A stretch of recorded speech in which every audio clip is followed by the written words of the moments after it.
Bonjour à tous. Alors aujourd'hui, c'est changement d'univers, carrément là, et puis changement de médium. Alors aujourd'hui, on va travailler avec les Faber-Castell d'Albrecht Dürer.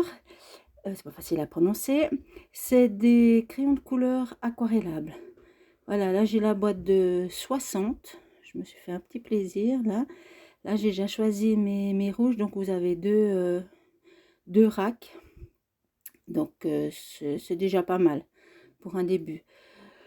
Je me lance un petit peu dans la colorisation avec donc ces crayons de couleur. J'ai eu un petit peu de mal au début de les apprivoiser, mais ben, c'est comme pour tout, quoi. Plus on en fait, mieux ça va.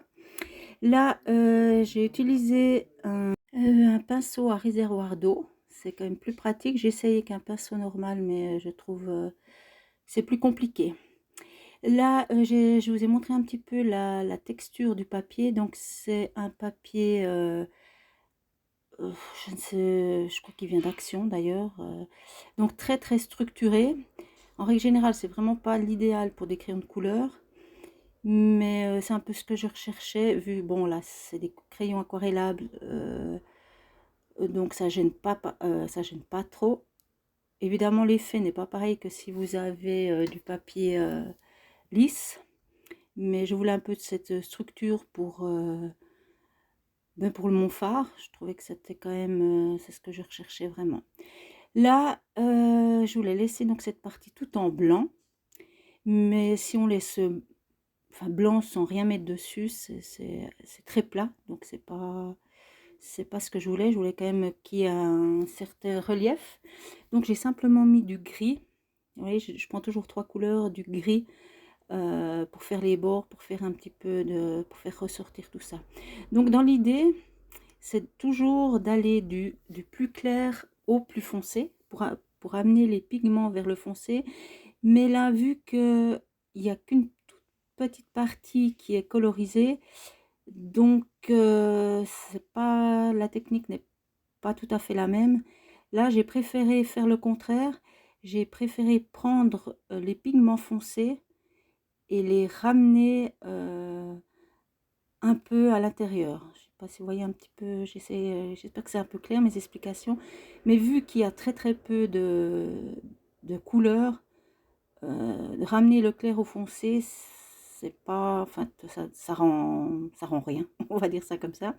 Donc l'idée, c'est vraiment de faire un ombrage, donc de prendre sur le foncé pour le ramener gentiment vers l'intérieur.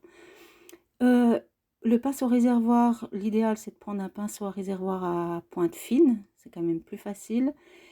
Il y a plein de différents modèles. Simplement, moi j'ai testé 2-3 et il faut faire attention parce que certains ça coule très très fort et vous avez une belle flaque dessus. Donc c'est pas l'idéal. Alors l'idéal c'est d'avoir un torchon comme vous voyez à côté. Moi ce que je fais, enfin, je vous expliquerai peut-être ça, ça sera peut-être plus clair après. Vous voyez, là, j'essaye de partir de toujours, mais du plus clair au plus foncé. Mais comme je vous ai dit, comme il n'y a rien au milieu, c'est... Voilà. On prend juste un tout petit peu de pigment du gris clair. Et chaque fois que j'arrive dans mon foncé, je vais essuyer la mine de mon pinceau sur mon chiffon pour pas ramener trop de foncé ailleurs. Ça sera plus clair avec l'autre couleur. Et puis ce que je fais fréquemment, c'est que je teste, je teste ma mine, enfin la pointe de mon pinceau pour voir si elle n'est pas trop humide. Faut que ça, c'est ça qui est un peu difficile à gérer.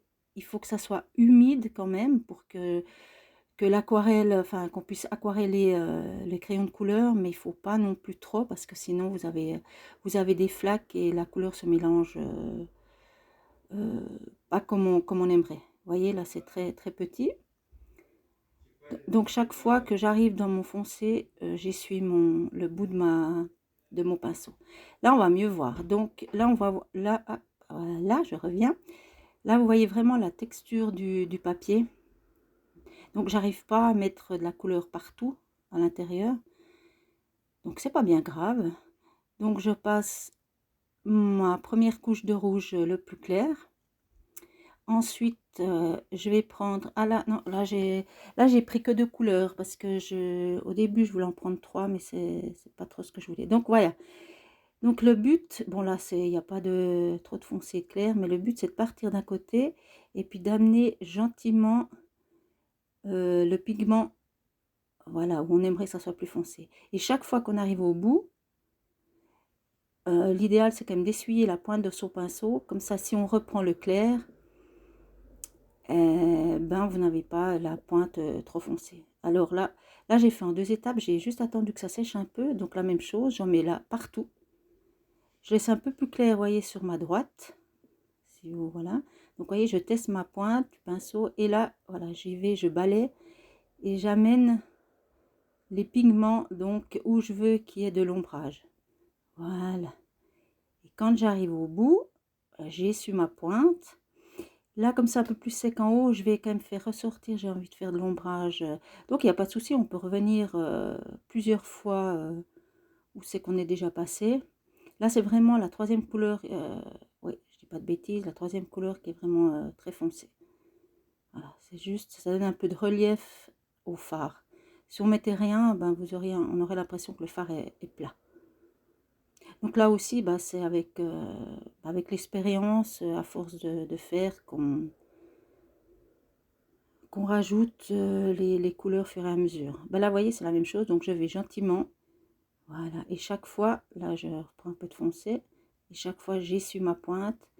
Là, je repars sur le clair et j'amène gentiment mes pigments vers le foncé voilà, où je veux que ça soit un peu plus foncé. Voilà, donc là, c'est en vitesse accélérée, hein, bien sûr. Mais c'est vrai que c'est vite... c'est quand même un médium qui est facile à utiliser au départ. Je dois dire que j'ai un petit peu galéré, bon, un tout petit peu, mais vous avez vite rempli, enfin, fait vos, comment je dire, euh, remplir vos modèles, je ne trouve plus le mot. Voilà, là, bah, c'est la même chose. J'ai pris donc du jaune, là j'y vais, ça c'est pas trop d'importance. Ah, là, j'ai mal filmé, désolé. Voilà. Je vais revenir un petit peu au centre. Donc, voyez, même si on n'arrive pas avec le crayon de couleur rentrer dans la structure du papier, c'est pas bien grave. Parce que quand c'est aquarellé, bah ça va tout seul en fait. Voilà. Voilà, donc là j'ai nouveau essuyé, ça c'est important. Sinon vous ramenez tout le pigment foncé sur votre base claire, donc c'est pas tellement le but.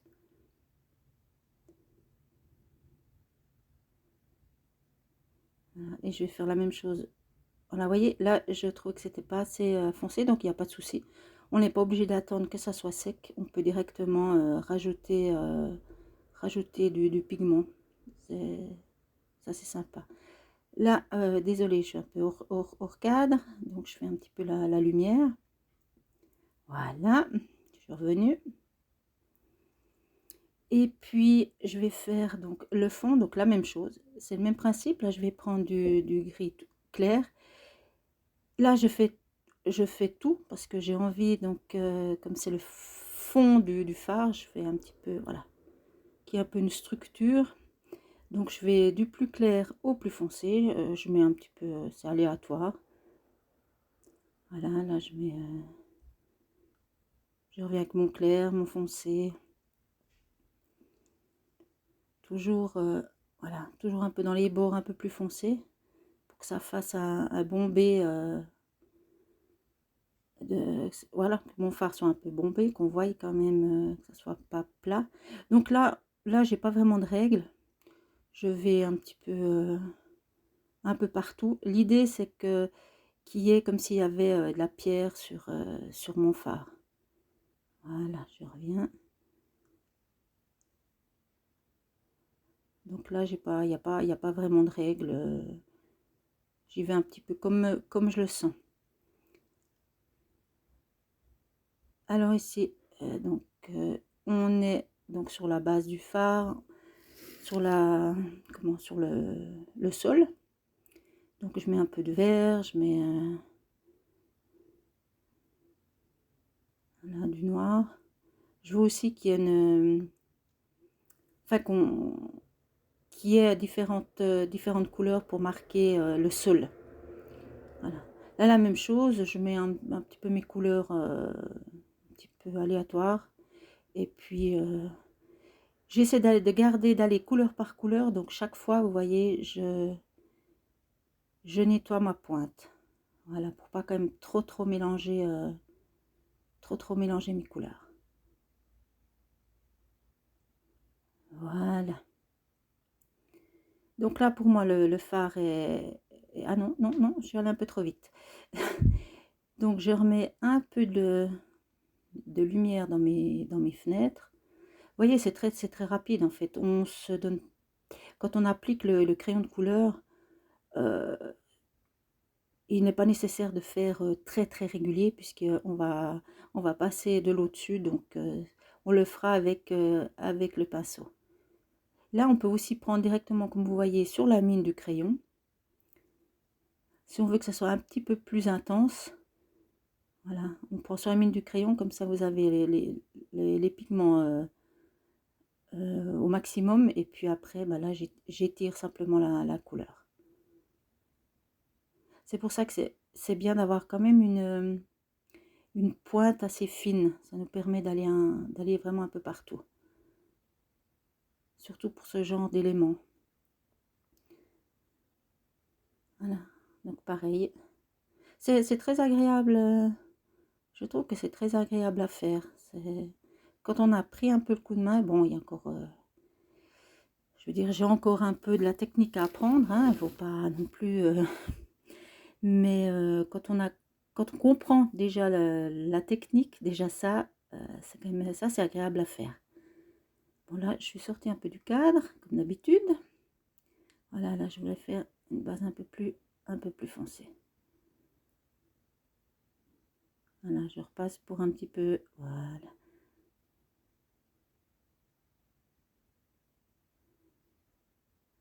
Donc, bien sûr, les ombrages, tout ça, c'est pas la science exacte. Hein, je le fais un peu comme je le sens. Après, voilà, ça reste du dessin, du fait main, donc voilà, on va pas chercher non plus trop loin. Là, j'avais de l'aquarelle, que ça fait quand même quelques semaines que j'ai laissé dans ce petit, ce petit récipient. Voilà, je trouvais pas le mot. Donc là, elle a bien séché. Et puis là, l'idéal, c'est que je peux raviver. Voilà, vous voyez, un peu d'eau et ça repart. Donc, je trouve que c'est bien de ne pas toujours jeter, parce on peut souvent réutiliser. Là, donc, j'ai bien mouillé la partie. J'ai mis du scotch, c'est du scotch de peintre, pour délimiter la zone de la mer. J'ai pris, ça c'est un pinceau à la vie, je crois que c'est un Da Vinci, mais je ne suis pas très sûre. Donc, le pinceau à la vie retient beaucoup d'eau. Donc là, pour ce genre de choses, je trouvais que ça allait très bien. Il faut faire attention parce que pour des petites surfaces, c'est vraiment pour faire des aplats de couleurs ou des choses comme ça. Parce que comme ça retient beaucoup d'eau, on est vite inondé. Alors voilà, là je rajoute, j'essaie de faire un peu que la mer soit pas quand même très nette. Donc je rajoute un petit peu de pigment un peu plus foncé, un peu plus clair. Quand c'est pas encore sec, toujours, j'enlève le scotch. Voilà, c'est toujours ma palette de peinture que j'adore. Là, idem, j'avais gardé dans un autre récipient de l'aquarelle. Donc, j'ai reposé, quand c'est sec, bien entendu, j'ai reposé du scotch de peintre. Et là, je vais m'attaquer au ciel. Donc, je mouille bien mon papier, parce que c'est quand même du papier, ce que j'ai pas précisé au départ, c'est du papier donc aquarellable. Donc, c'est quand même assez important. J'ai pas testé, mais je pense qu'il faut quand même du papier aquarellable pour ce genre de technique, même pour les crayons de couleur, si vous risquez d'avoir des surprises sinon. Là, j'ai attaqué le ciel et je me rends compte que je n'ai pas beaucoup de différence avec la mer et je trouve vraiment trop foncé. Donc, Là, je me dis là, c'est là que je me dis, oups, c'est un peu foncé. Donc, je vais retirer du pigment. Tout simplement, je trempe mon pinceau dans l'eau, j'esponge un peu mon pinceau. Et là, je retire un peu de pigment. Voilà, parce que j'ai vraiment envie qu'il y ait quand même une différence entre mon ciel et la mer. Et puis, j'en enlève un peu plus à des places pour que ça fasse un petit peu, ben, toujours structurer mon dessin. Et puis, ça fait, comme on dit, on laisse du blanc. Et puis, on imagine un peu que c'est des nuages. Donc là, vous voyez, j'enlève par-ci par-là de la couleur. Ça donne toujours de la vie, je trouve, à la création voilà, de structurer de plusieurs manières, mais je trouve que ça donne quand même de la vie. Voilà, donc mon marque-page là est presque terminé. J'ai laissé un peu blanc le ciel et la mer, je trouve que c'est plus joli. Voilà, là j'ai plastifié mon marque-page. J'ai marqué âme aventureuse. J'ai mis, vous voyez, des épampilles pour décorer un peu. Et là, je me suis prise au jeu et j'ai fait plusieurs marque-pages. J'ai vraiment adoré travailler. Et puis comme ça, en plus, bah, ça m'a permis de bien travailler la technique. Alors voilà, j'espère que ça vous a plu. Ah, c'est pas âme aventureuse, excusez-moi, c'est âme voyageuse que j'ai mis dessus. Si vous avez aimé, alors n'hésitez pas à mettre un petit pouce bleu et pourquoi pas un commentaire. Et puis moi, je vous retrouve bientôt. Bye bye!